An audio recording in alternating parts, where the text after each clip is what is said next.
तो पहले कृष्ण वंदना करेंगे। वसुदेव सुतं देवं कंस चाणूरमर्दनम देवकी परमानंदम कृष्णं वंदे जगद्गुरुम्।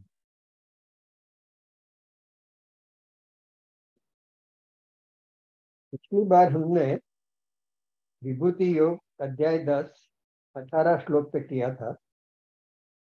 पिछली बार हमने चर्चा की थी कि 7, 8, 9 में मतलब भगवान ने अपना परिचय देना शुरू किया है कि भगवान ये अर्जुन को बता रहे हैं कि मैं अपना परिचय खुद दे रहा हूँ, तुम उसे ध्यान से सुनो, और जिस समय तुम पूरी तरह से मेरे को जान जाओगे उस समय मेरे से प्रीति होगी और मेरे में तुम्हारी भक्ति दृढ़ होगी। तो 9वें अध्याय में भी भगवान ने अपना परिचय दिया है अलग अलग तरह से, और 10वां अध्याय अर्जुन के बिना पूछे भगवान आगे फिर से बढ़ा रहे हैं, और उसमें भगवान 7वें 8वें में भी उन्होंने अपनी विभूति का थोड़ा बहुत वर्णन किया है, लेकिन यहाँ भगवान 10वें अध्याय में अपना पूरा विभूति के बारे में चर्चा बता रहे हैं अर्जुन को। और यहाँ 7वें श्लोक में ये कहा है भगवान ने कि एतां विभूतिम योगम समम यो वेत्ति तत्वतः तो विकम्पेन योगेन युज्यते नात्र संशयः। कि ये मेरा विभूति योग जो है, जो मेरा विभूति का दर्शन करने का है या मेरी विभूति को समझने का है, वो जो तत्वतः जान लेगा वो बिना किसी विकम्पेन मतलब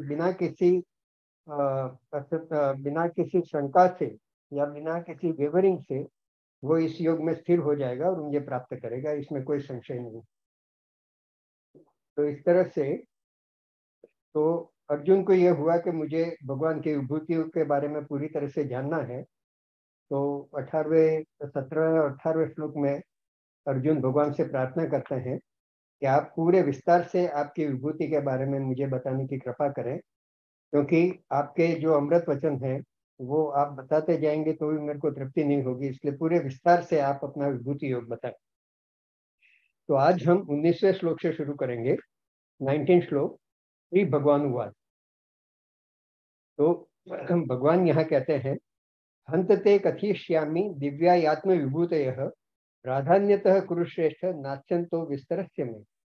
हे कुरुश्रेष्ठ, हे अर्जुन, अब मैं तुमको मेरी दिव्य आत्म विभूति के बारे में तुमको बताऊंगा, लेकिन इसके विस्तार का कोई अंत नहीं है, इसलिए मैं तुमको पूर्ण रूपेण तुम जैसा चाहते हो विस्तार से ऐसा तो नहीं कर पाऊंगा, लेकिन प्राधान्यतः जो मुख्य मुख्य है और संक्षेप में मैं अपनी विभूतियों के बारे में बता रहा हूँ, तो तुम सुनो। तो यहाँ करीब करीब भगवान ने अपनी 73 विभूति के बारे में बताया है। तो सबसे पहली विभूति वो जो वो बता रहे हैं, बहुत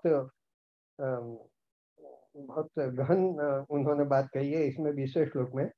अहम आत्मा गुड़ाकेश सर्वभूताशय स्थित।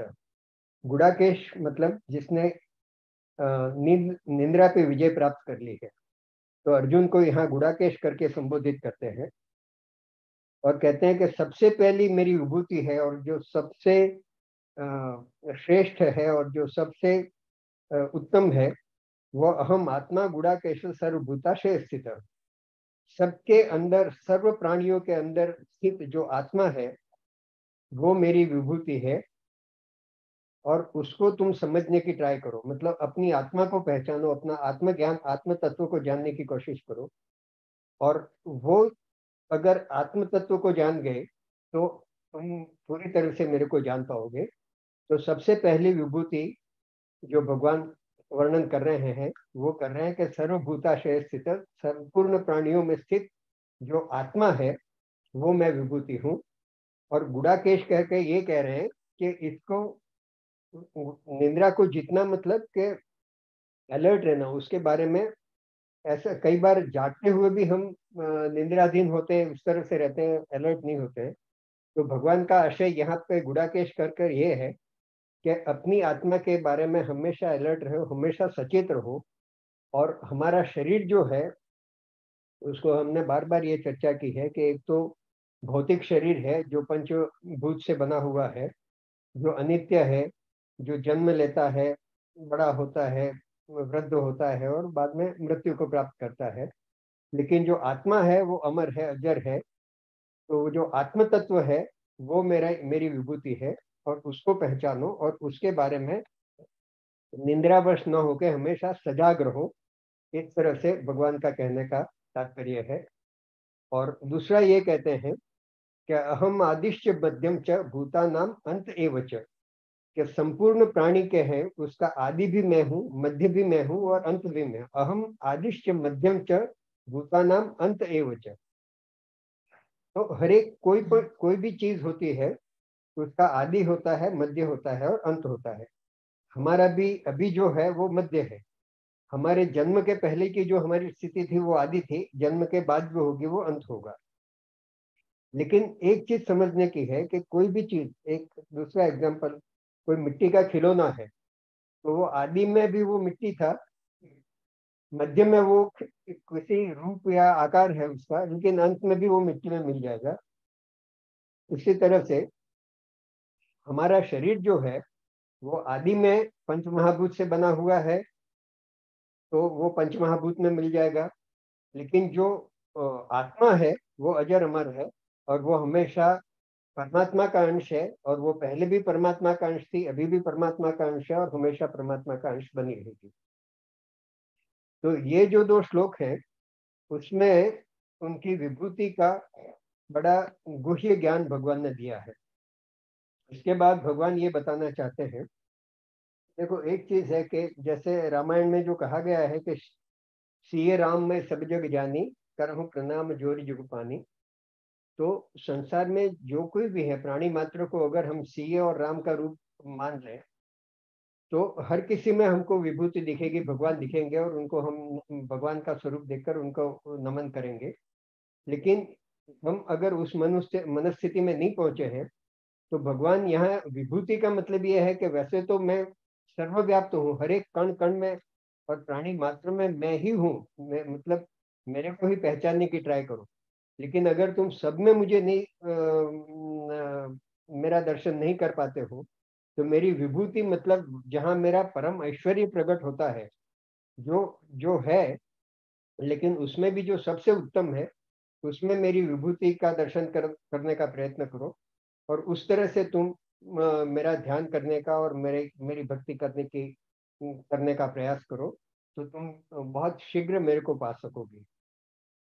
तो ये आदित्य नाम अहम विष्णु, आदित्य 12 आदित्य कहे जाते हैं, वो अदिति माँ अदिति के पुत्र हैं। और उसमें जो सबसे 12वें आदित्य थे वो वामन अवतार, विष्णु के अवतार ही है वामन, तो उनको विष्णु अवतार भी कहते हैं। तो आदित्यानाम अहम विष्णु, जो अदिति के 12 पुत्र हैं उसमें मैं विष्णु हूँ।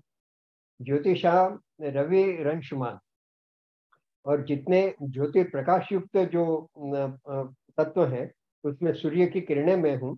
मरीचिर मृता मस्मी, जितने 49 मरुत अपने गिने जाते हैं, मरुत पवन, तो उनका तेज मैं हूँ।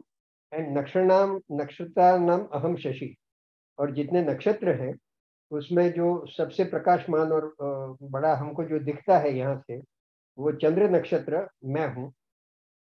तो जहाँ जहाँ भी मतलब नक्षत्र हर जगह काफी बड़े भी होंगे, लेकिन हमको जिसमें दिव्यता दिखती है, जो बड़ा दिखता है, जैसे पूर्णिमा का चंद्र, तो जहां जहां भी तुमको दिव्यता दिखे वहां तुम ये समझो कि वहां मेरी ही विभूति है, मैं ही हूँ। और हर जगह जहां जहां भी तुम्हारा आकर्षण बढ़ता है तो उस आकर्षण में मुझे देखने का ही प्रयत्न करो, और उस तरह से तुम निरंतर मेरा स्मरण करते रहोगे और मेरे भाव में रहोगे। ये भगवान का कहने का है। अब वेदा नाम सामवेदोस्मि, 4 वेद है उसमें सामवेद में हूँ। सामवेद है वो अच्छा मधुर संगीतमय वेद है, उसको अच्छी तरह से गाकर गाया जाता है। तो वेदा नाम सामवेदोस्मि, देवा नाम अस्मि वासव, वासव मतलब इंद्र। तो जितने देव हैं उसमें इंद्र, इंद्र तो सभी देवताओं के राजा हैं। तो देवा नाम अस्मि वासव, इंद्रियाणाम मनश्चास्मि भूतानाम अस्मि चेतना। अपनी जितने 5 ज्ञानेंद्रिय और 5 कर्मेंद्रिय है, उसमें एक 11वीं इंद्रिय जो है वो मन है। वो 15वें अध्याय में भी आएगा कि अधिष्ठाय मनश्चाय विषयानुपसेवते। तो हमारी जितनी, हमारा कान है, आंख है, नाक है, जीभ है, वो सब ग्रहण तो करते हैं विषयों को, लेकिन जब तक मन उसमें नहीं लगा है तब तक हम वो इन सभी इंद्रियों का अधिष्ठाता या जो अधिपति है वो मन है, क्योंकि मन के माध्यम से ही इंद्रियां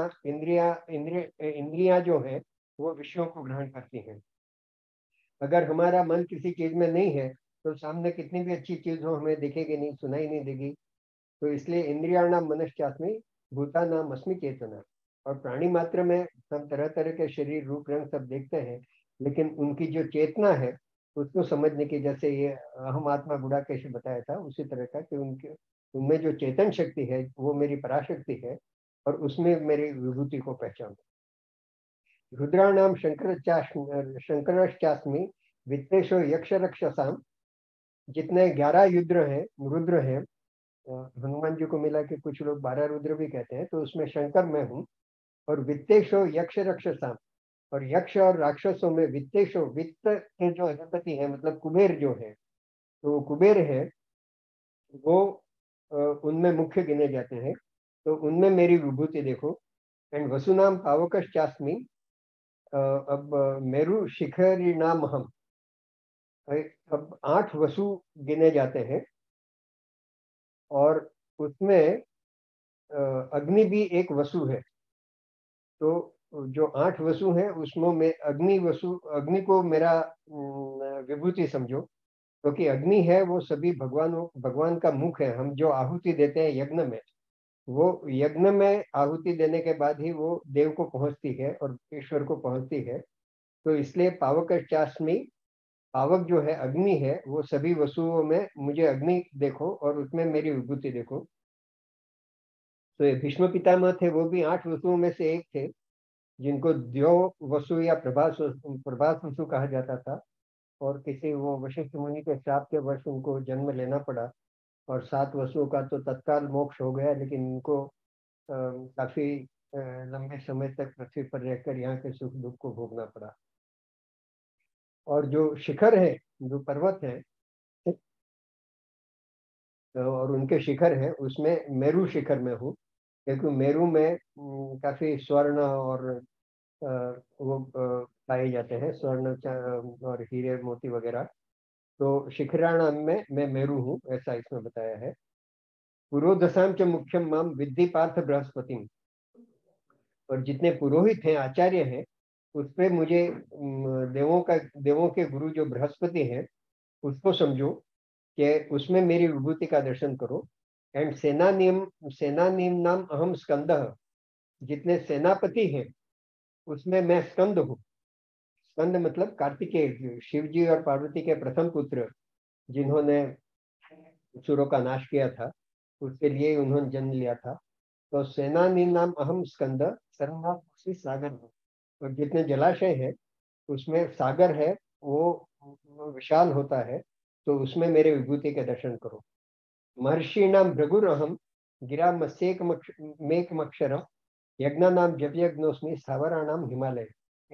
महर्षियों में भृगु महर्षि मैं हूँ, तो उसमें मेरी विभूति को देखो। भृगु को इसलिए महान कहा जाता है कि भृगु ने ब्रह्मा विष्णु महेश उनमें से कौन श्रेष्ठ है उसकी परीक्षा की थी। और जो भी विष्णु के काफी मतलब विष्णु को उन्होंने अपना पांव से वो भी किया था, प्रहार किया था, लेकिन भगवान ने भगवान उनका जो भृगु का जो पद चिन्ह है वो भगवान के वक्ष स्थल पे है।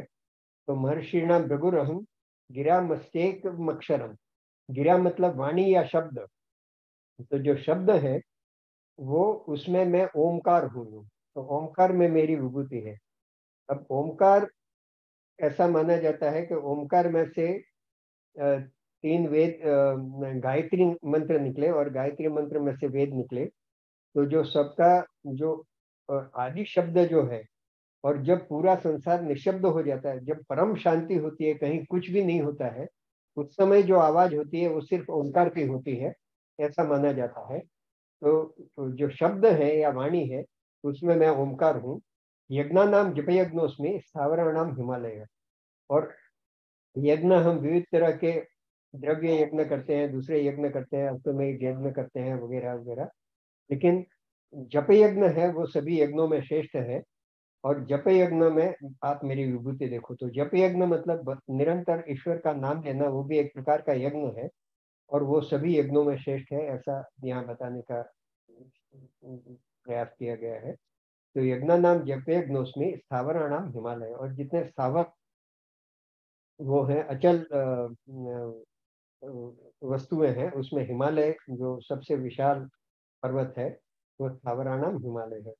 अश्वत्थ सर्ववृक्षाणाम, सभी वृक्षों में मैं पीपल का, अश्वत्थ मतलब पीपल का पेड़, तो मैं पीपल का पेड़ हूँ। पीपल का पेड़ बहुत पवित्र और पूजनीय गिना जाता है।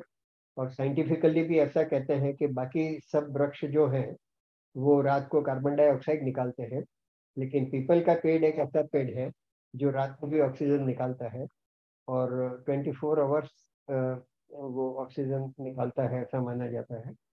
तो इसलिए पीपल के पेड़ को बहुत पवित्र गिना जाता है, और उसमें ईश्वर के दर्शन करो। और देवर्षि नाम से नारद हो, नारद देवर्षियों में नारद है, वो मेरी विभूति है, क्योंकि वो सतत निरंतर ईश्वर का नाम लेते रहते हैं। गंधर्वाणाम चित्ररथ, जितने भी गंधर्व हैं, देवताओं के गायक हैं, जो स्वर्ग लोक में गीत संगीत करके देवताओं का मनोरंजन करते हैं, उनके मुख्य गंधर्व चित्ररथ हैं। तो गंधर्वाणाम चित्ररथ सिद्धानाम कपिलो मुनि, कपिल मुनि जो है वो जितने जो सिद्ध गिने जाते हैं उसमें श्रेष्ठ कपिल मुनि है, तो उनमें मेरी विभूति का दर्शन करो। अभी जो कपिल मुनि है वो सांख्य शास्त्र के जनक गिने जाते हैं, सांख्य शास्त्र उन्होंने दिया है, और वो ऋषि कर्दम और देवहूति जी के पुत्र हैं। और उनका मतलब सांख्य योग है वो जो बहुत ज्ञान योग गिना जाता है, और आत्म ज्ञान के लिए, तत्व ज्ञान के लिए वो श्रेष्ठतम उनका सिद्धांत गिना जाता है। तो सिद्धा नाम कपिलो मुनि। उच्चे श्रव समश्वा नाम, अश्वों में वो जब समुद्र मंथन किया गया था तो उच्चेश्रव नाम का अश्व निकला था, तो उसमें मेरी विभूति देखो, सभी अश्वों में वो श्रेष्ठ है। उच्चेश्रवम अश्वा नाम विद्धि मामृत अमृतोद्भवम। तो जैसे तो वो अमृत निकला था समुद्र मंथन से, उसी समय ये उच्चेश्रव नाम का अश्व निकला था, और एरावत नाम का हाथी भी निकला था, और वो दोनों इंद्रदेव के पास इंद्रदेव ने लिए थे। तो उच्चेश्रव जो है वो भी अश्वों में मेरी विभूति है। और एरावतम गजेंद्राणम, जो गजेंद्र हाथियों में भी जो श्रेष्ठ है उसमें भी जो एरावत है उसमें मेरी विभूति देखो। नराणाम च नराधिपम। और मनुष्य में जो राजा है उनमें मेरी विभूति देखो। राजाओं को ईश्वर का, देव का स्वरूप या ईश्वर का स्वरूप माना जाता है, और उस तरह से माना जाता था। अभी तो थोड़ा समय बदल गया है, लेकिन इसलिए माना जाता था क्योंकि वो निस्वार्थ भाव से और अपना तन मन धन सब लगा के वो अपनी प्रजा के पालक बन के रहते थे, और प्रजा की सेवा में अपना सब समर्पित कर देते थे। तो इसलिए मनुष्य में जो राजा है उसमें मेरी विभूति को देखो। आयुधानाम अहम वज्रम, जो इंद्र के पास जो वज्र होता है, जो ऋषि दधीचि के अस्थियों से बना हुआ है, और वो सबसे कठिन आयुध गिना जाता है। तो आयुधा नाम अहम वज्र धेनु नाम अस्मि कामधु। और धेनु में, गायों में मैं कामधेनु हूँ। एंड प्रजनश्चास्मि कंदर्प, प्रजनश्चास्मि कंदर्प मतलब कामदेव। तो प्रजन शक्ति जो है मतलब काम शक्ति जो है, जिससे पूरा संसार उत्पन्न होता है और वो संसार चक्र चलता रहता है। तो जितनी भी शक्तियां हैं उसमें काम शक्ति और उसके जो देवता है कंदर्प, उसमें मेरी विभूति देखो। एंड सर्पणाम अस्मि वासुकी। और सर्प योनि में जो है उसमें जो वासुकी सर्प है वो श्रेष्ठ है और उसमें मेरी विभूति को देखो, उस वासुकी मैं हूँ।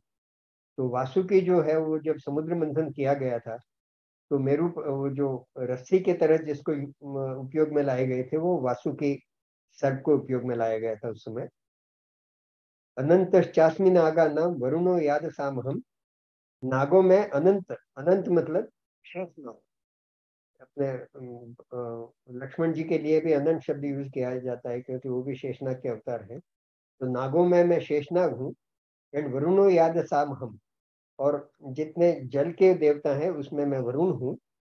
पितृणाम, पितृणाम अर्यमा चास्मी। अब अपने शास्त्रों में 7 पितृ गिने जाते हैं, पितृलोक है। और पितरों में हमारे पितरों की आत्मा जाती है, लेकिन उनका पुनर्जन्म होता है, मोक्ष होता है, कुछ भी होता है। लेकिन 7 पितृ जो है वो मुख्य पितृलोक में रहते हैं। और हम यहाँ जो भी विधि करते हैं वो उनके माध्यम से पितरों को पहुंचती है। तो उनमें भी जो सर्वश्रेष्ठ पितृ है उनका नाम है अर्यमा। तो पितराणाम अर्यमा चास्मी, यम संयमता महम। और संयमता महम, संयमता मतलब के शासन करने वाला। तो शासन शासन करने वाले जितने लोग हैं उसमें मैं यम हूँ। तो यम में, अब यम को क्यों मतलब श्रेष्ठ गिना गया है कि यम जो है वो कोई भी छोटे बड़े गरीब धनवान किसी को भी वो किए बिना बिल्कुल निष्पक्ष भाव से और बिना किसी भेदभाव से वो सबका न्याय करते हैं और सबके ऊपर शासन करते हैं। और सबको दंड देकर उनके पाप काटकर उनका कल्याण करते हैं। इसलिए यम जो है उसमें मेरी विभूति देखो, ऐसा कहा गया है। फिर प्रहलाद त्यास्मी दैत्यानंद, दैत्यों में मैं प्रहलाद हूँ। कालम काल एताम हम, और सभी कालों में मैं काल हूँ। मृगाणाम च मृगेंद्रो हम। जितने मृगाणाम मतलब जितने जंगल के पशु है, उसमें मृगेंद्र मतलब मैं सिंह हूँ, शेर हूँ। एंड वेनते यश्च पक्षिणाम, और पक्षियों में मैं गरुड़ हूँ। पवन पवतामस्मि, जितने पवित्र करने वाली चीजें हैं उसमें मैं पवन हूँ। पवन को भी ऐसा गिना जाता है कि हवा है वो हमको शुद्ध करती है। तो पवन पवतामस्मि राम शस्त्रभृताम हम। और जो शस्त्र धारण करने वाले जो हैं, सभी देवों के पास अपने अपने शस्त्र होते हैं, लेकिन उसमें राम जो है वो मैं हूँ, मेरी विभूति है। तो उन्होंने ये बताया है कि शस्त्र धारण करने वालों में, क्योंकि वो मर्यादा पुरुषोत्तम थे और उन्होंने शस्त्र का उपयोग हमेशा धर्म के उसके लिए किया, तो उन्होंने राम शस्त्र पितामहम। जषाणाम मकरश्चास्मि। जषाणाम मतलब जल के जितने प्राणी हैं उसमें मैं मकर मतलब मगर हूँ। एंड स्रोत स्रोत मस्मी जाह्नवी। और जितनी नदियां और जल के स्तोत्र हैं उसमें मैं जाह्नवी हूँ, मतलब गंगा हूँ। सर्गाणाम आदिरंतश्च मध्यम केहा वो अर्जुन। अब यहाँ फिर से एक बहुत बड़ी बात भगवान बता रहे हैं कि ये सृष्टि की पूरी जो उत्पत्ति है उसका भी सर्गाणाम आदिरंतश्च, उसकी आदि भी मैं हूँ, अंत भी मैं हूँ और मध्य भी मैं हूँ। तो यहाँ ये इतना सब तो मैंने विभूति बताई, लेकिन पूरी सृष्टि का आदि अंत और मध्य मैं ही हूँ। इसलिए उन्होंने जो कहा कि मेरी उसका कोई अंत नहीं है, तो मैं संक्षेप में बताऊंगा। तो उसका यहाँ थोड़ा वो ये बता रहे हैं कि पूरी सृष्टि का आदि अंत और मध्य मैं ही हूँ। और विद्या जितना नॉलेज है, जितना ज्ञान है, वो सभी ज्ञान बहुत उत्तम है, जानने योग्य है, लेकिन आध्यात्म विद्या जो है, आत्मज्ञान है, वो सबसे श्रेष्ठ है। तो आध्यात्म विद्या जो है उसमें मेरी विभूति को देखो। एंड वाद प्रवदा प्रवदा प्रवदता महन। जब वाद विवाद होता है, शास्त्रार्थ होता है, प्रवदत प्रवदत करना मतलब शास्त्रार्थ करना। तो शास्त्रार्थ में भी कई प्रकार के शास्त्रार्थ होते हैं, और जैसे जैसे सामने व्यक्ति होते हैं उसमें एक होता है वितंडावाद कहते हैं। तो वितंडावाद मतलब एक दूसरे को नीचा दिखाने का, एक दूसरे को किसी तरफ से हराने का, साम दाम दंड भेद किसी भी तरफ से शास्त्रार्थ में। तो वो वाद में नहीं हूँ, लेकिन वाद एक जो निष्पक्ष और तत्व निर्णय तक पहुंचने के लिए, अगर हम झूठ है तो झूठ को झूठ मान लेने का, और अगर सत्य है तो बड़े मृदु भाव से अपना तथ्य रखने का। तो इस तरह से जो संवाद रूपी वाद होता है, वो शास्त्रार्थ में मैं उस संवाद रूपी वाद हूँ। अक्षराणाम अकारोस्मि, तो जितने अक्षर हैं, ये वर्ण हैं, उसमें मैं अकार हूँ। क्योंकि अकार के बिना स्वर और व्यंजन है, तो अकार जो है वो बाकी सभी स्वरों का विस्तार, मतलब अकार का ही सभी स्वर विस्तार है। और जितने व्यंजन हैं उनका उच्चारण स्वर के बिना हो नहीं सकता है। इसलिए जितने अक्षर हैं उसमें अकार में हूँ। एंड जितने, अब ये थोड़ी भाषा की उसमें आ गए, तो भगवान ये बताए जिसको जिसमें इंटरेस्ट है उसमें मेरे को ढूंढने का प्रयत्न करो और मेरे विभूति को देखे यूं। तो अगर कोई भाषा शास्त्री है जिसको व्याकरण में रस है, तो व्याकरण में एक समास करके आता है, अलग अलग तरह के समास आते हैं। तो उसमें द्वंद्व समास जो है, तो द्वंद्व समास ऐसा है कि जिसमें दो पदों को जोड़ा जाता है, लेकिन दोनों को अ, अम, समान उनको उनका वो दिया जाता है, सम्मान दिया जाता है। तो इस तरह का जो समास है द्वंद्व समास, वो मैं हूँ। अहमेवाक्षय कालो दाता हम विश्वतो मुख। और अक्षय काल जो है, जो जो काल, जो समय है, वो मैं हूँ। और ये पूरा जो विश्व है उसका धारण करने वाला मैं। फिर मृत्यु सर्वहर्ष चाहूं। अब ये संपूर्ण चीज को हरण करने वाली अगर कोई चीज है तो वो मृत्यु है। हमारे पास कितनी भी संपत्ति हो, ज्ञान हो, वैभव हो, जो भी हो, लेकिन मृत्यु एक ऐसी चीज है कि जो कि सबका सर्वस्व हरण कर लेती है। उसके बाद उसके पास कुछ नहीं बचता है, वो कुछ लेके नहीं जाता है। तो मृत्यु सर्वहर्ष चाहूं, तो सर्वहरण करने वाला मृत्यु भी मैं हूँ। एंड उद्भवश्च भविष्यता, और उसके बाद भविष्य में जो उद्भव होता है, उत्पन्न करने वाला मैं भी, वो भी मैं हूँ। कीर्ति श्री वाक्य नारी नाम स्वतिर मेधा धृति क्षमा। अब ये कीर्ति, श्री मतलब ऐश्वर्य, वाक्य मतलब वाणी, रति मेधा, धृति मतलब धैर्य, और क्षमा, ये गुण सभी में होते हैं। और मतलब सभी में ये गुण अगर जहां भी दिखे तो उसमें मेरी विभूति देखो। लेकिन खास करके यहाँ नारी नाम बताया है कि अगर किसी भी महिला में और कोई भी नारी में इस तरह के ये सभी गुण मौजूद हैं, तो उसका बहुत व्यक्तित्व, बहुत जाज्जल्यमान व्यक्तित्व गिना जाता है, बहुत श्रेष्ठ व्यक्तित्व गिना जाता है उस नारी का। और उसमें मेरी विभूति देखो।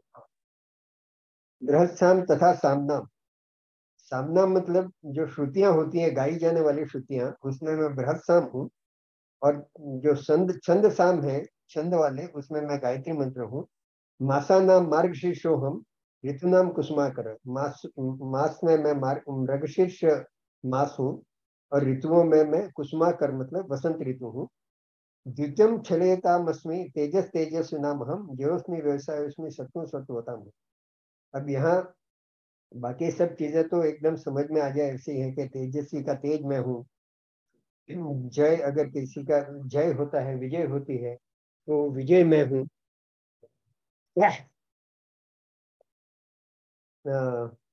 व्यवसाय, व्यवसाय का मतलब यहाँ बिजनेस नहीं है, लेकिन निश्चयात्मक शक्ति है।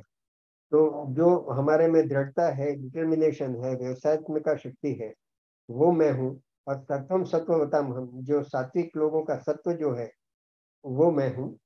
लेकिन द्युतम छलयतामस्मि, ये मैंने कई जगह काफी इसका ऊपर अध्ययन करने का किया, और जो थोड़ा बहुत मैं समझ सका हूँ कि जितने छल करने के तरीके हैं, उसमें जो द्यूत है, जो जो द्यूत खेला गया था मतलब महाभारत में जो बताया गया है, पांडवों और कौरवों में, तो वो द्यूत जो है उसमें मेरी विभूति है, ऐसा बताया है। तो द्यूत तो कोई ऐसी चीज है नहीं, लेकिन यहाँ ये बताने का बताया है कि भगवान जो कहता है कि इस संसार में जो कुछ भी हो रहा है, उसमें जो श्रेष्ठ हो रहा है उसमें मेरी विभूति देखो तुम। तो इस संसार में अच्छा भी हो रहा है, खराब भी हो रहा है।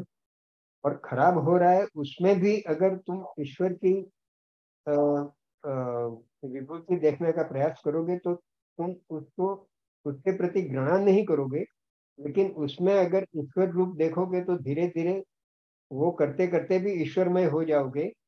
और उससे निकल कर ईश्वर की प्राप्ति कर पाओगे। जैसे कि रावण ने कहा था कि मेरा तो तामस शरीर है, मैं भगवान की भक्ति नहीं कर पाता हूँ, तो मुझे क्या करना चाहिए? तो वो कहता है कि इस तामस शरीर से तो मैं भक्ति कर ही नहीं पाऊंगा, तो चलो उनसे बैर कर लूं।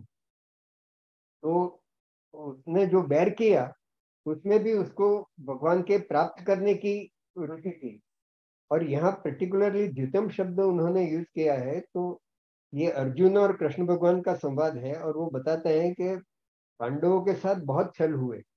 मतलब भीम को मारने के लिए उनको जहर देने का भी प्रयास किया गया, लाक्षागृह में जलाने का भी प्रयास किया गया, लेकिन ये जो द्यूत खेला गया वो महाभारत का कारण बन गया। अगर द्यूत नहीं खेला गया होता तो दोनों आराम से, उनको इंद्रप्रस्थ मिल गया था, इनको हस्तिनापुर मिल गया था, दोनों शांति से रहते।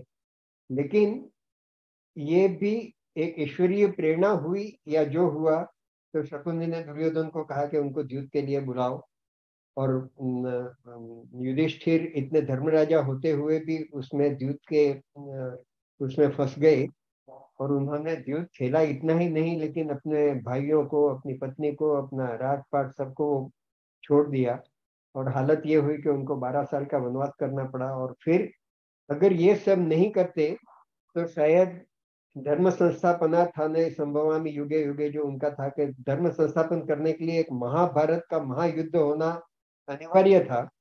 और उसमें ये जो द्यूत का खेल था वो एक निमित्त बना।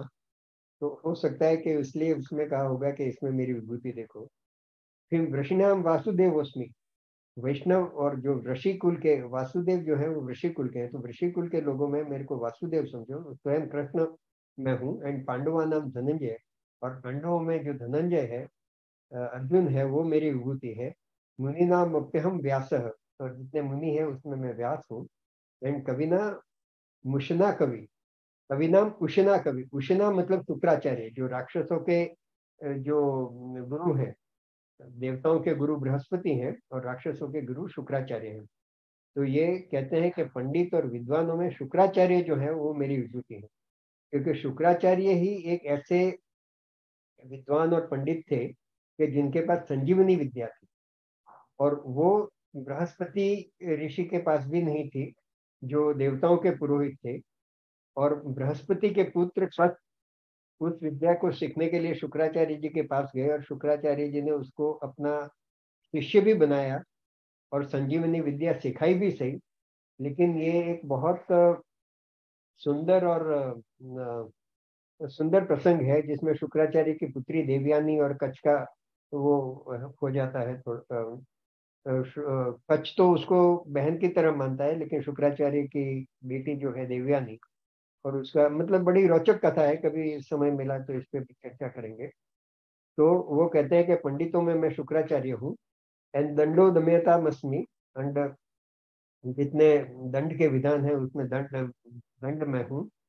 और नीति रश्मि जिगीषितम, और संसार में जो नीति के जो श्रेष्ठ नीतियां हैं उसमें मैं हूँ। मौनम चैवास्मि गुह्यानाम, और गुह्य ज्ञान प्राप्त करने के मौन, जो मौन है वो मैं हूँ। एंड ज्ञानम ज्ञान होता हूँ हम, और ज्ञानवानों का ज्ञान मैं हूँ। यच्चापि सर्वभूतानां बीजम तदहम अर्जुनम, न तदस्ति विना यस्यात् मया भूतम चराचरम। अब 39, 40, 41, 42 में वो कंक्लूड कर रहे हैं। तो ये कहते हैं कि ये समस्त सर्वभूतानां, जितने प्राणी है उन सब का, अर्जुन तो ये समझ के उस सब का बीज में हूँ। और अगर ईश्वर बीज है तो जैसा बीज होगा ऐसा पेड़ होगा और ऐसे फल होंगे। तो हम जो हैं वो सब ईश्वर रूपी बीज के ही हम फल हैं, इसलिए हम ईश्वर के अंश हैं, ये हमको मानना। और इसका मतलब ये हुआ कि संसार में तुम जो भी देखो उसमें मेरी विभूति देखो। और 40 श्लोक में कहते हैं नान्तोस्ति मम दिव्या नाम विभूति नाम परंतप। परंतप मतलब अर्जुन, हे अर्जुन, मेरी दिव्य विभूति का नान्तोस्ति, कोई अंत नहीं है। इसलिए ईश्वर उद्देश्यतः प्रोक्तो, इसलिए ये जो मैंने बताया वो एकदम संक्षेप में बताया है, क्योंकि मेरे विभूति विस्तरो मया, मेरी विभूति का विस्तार अनंत है, उसका कोई अंत ही नहीं है। तो अब दो तरह से तुमको अगर और भी ज्यादा विभूति दर्शन करना है या उसके बारे में जानना है तो उन्होंने 41 और 42 में कंक्लूड किया है। तो 41 में ये कहा है कि यद्यद विभूति मस्तत्व श्रीमद ऊर्जितमेव वा सत्य तत्तदेवावगच्छत्व मम तेजोश्व संभवम। तो कहते हैं कि जहां जहां भी तुमको कोई मुग्ध करने वाली और दिव्य चीज तुमको दिखाई दे, तो वो मेरे तेज के बिना संभव है ही नहीं, उसमें मेरा ही तेज है। तो ये जो मैंने विभूतियों का वर्णन किया, उसके अलावा भी जहां जहां भी जब कभी भी तुमको ऐसी कोई भी चीज, जैसे कि कोई बहुत अच्छा कोई संगीत हम सुन रहे हैं, बहुत मधुर संगीत है, तो उसमें भी मेरी विभूति देखो। कोई अच्छा चित्र है तो उसमें मेरी विभूति देखो। कोई अच्छी कलाकृति है, कोई सुंदरता है, कोई अच्छा कुछ भी, जहाँ ऐसा लगे कि बिल्कुल दिव्यता जिसमें दिख रही है, तो हर एक में मेरी विभूति देखो। तो इसके अलावा भी तुमको हर जगह मेरी विभूति के दर्शन होंगे, और जहां जहां भी तुम चाहोगे वहां वहां तुम मेरे को देख पाओगे और मेरे से जुड़ पाओगे। तो एक तो ये है। और दूसरा ये कहते हैं अथवा बहुने तेन किम ज्ञाते तत्वार्जुन। और कहते हैं कि अर्जुन, अदरवाइज इतने सब जानने की कोई जरूरत नहीं है, ये सब झंझट में पड़ने की कोई जरूरत नहीं है। विथिव्या हम इदम कृष्णम एकांशे में एकांशेन स्थितो जगत। तुम सिर्फ इतना ही जानो कि ये पूरा जो जगत है वो मेरे अंश मात्र से संपूर्ण जगत है, वो विद्यमान है। और पूरे जगत में सर्वत्र मैं व्याप्त हूँ। तो जहां भी देखो मेरी विभूति को देखने का प्रयत्न करो, और उस तरह से तुम हमेशा मेरे को देख पाओगे और मेरा स्मरण कर पाओगे। क्योंकि भगवान ने ये कहा है कि तुम निरंतर मेरा स्मरण करो, अनन्य चिंतयन्तो माम ये जना पर्युपास्ते। इस तरह से तो निरंतर अगर स्मरण करना है तो वो असंभव है। जिसके प्रति हमारी प्रीति बढ़ेगी, जिसके प्रति हमारा आकर्षण बढ़ेगा, उसका ही हम निरंतर स्मरण कर पाएंगे। तो ये भगवान ने ये एक तरीका बताया है कि निरंतर अगर स्मरण करना है तो यही तरीका है कि जहां जहां भी तुम दिव्यता देखो, भव्यता देखो, जहां पे भी कुछ श्रेष्ठ वस्तु देखो, उसमें मेरे को देखने का प्रयत्न करो। और उस तरह से मेरे प्रति तुम्हारा आकर्षण बढ़ेगा और मेरे प्रति तुम्हारी भक्ति बढ़ेगी। ओम तत्सदिति श्रीमद्भगवद्गीतासु उपनिषत्सु ब्रह्म विद्यायां योग शास्त्रे श्री कृष्णार्जुन संवादे विभूति योगो नाम 10वां अध्याय। हरि ओम तत्सत्।